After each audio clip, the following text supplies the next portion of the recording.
Hi guys. I wanted to create a video to kind of help you understand this last brief because I think some of you missed the mark and I wanted to make sure we go over it. So basically in this particular case, and I'm doing Kysra v. Payne, this was the one that you've already turned in on page 222.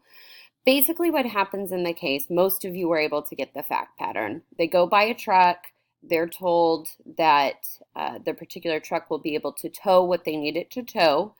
Um, and they also say that it's only been owned by one owner and it's never been through accidents. That's a big point because as you find out, it's had 13 owners and half of the truck is one truck, half of the truck is another truck, which leads into their fraudulent misrepresentation.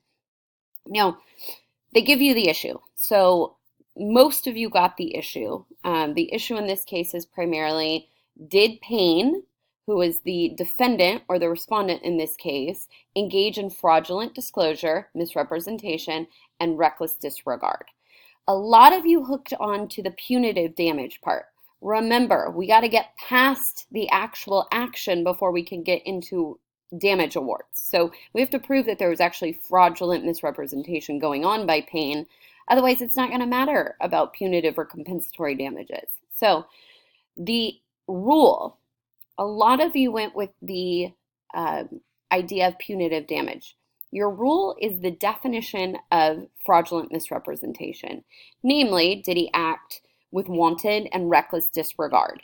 Well, when you get into the issue or the application part of it, did he know that it had 13 prior owners? Well, yeah, there's a Carfax report that states that.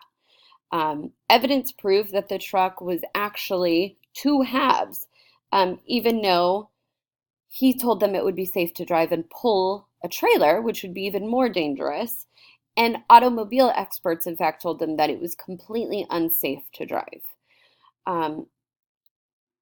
Then you're going to go into your decision, which does say that they found that the fraudulent concealment, misrepresentation, and reckless disregard caused them to owe punitive damages. So you can add that little blurb of punitive damages at the end, but remember, we're focusing in on the fraudulent misrepresentation, not so much the damage award.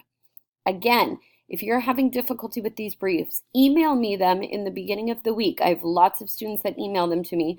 I'll critique them. You can redo them and turn them in on Friday, and you're going to get full credit. So I'm always here to help. Email me. I tried to give as much feedback as I could, but a lot of people were making the same mistake, so I wanted to come on.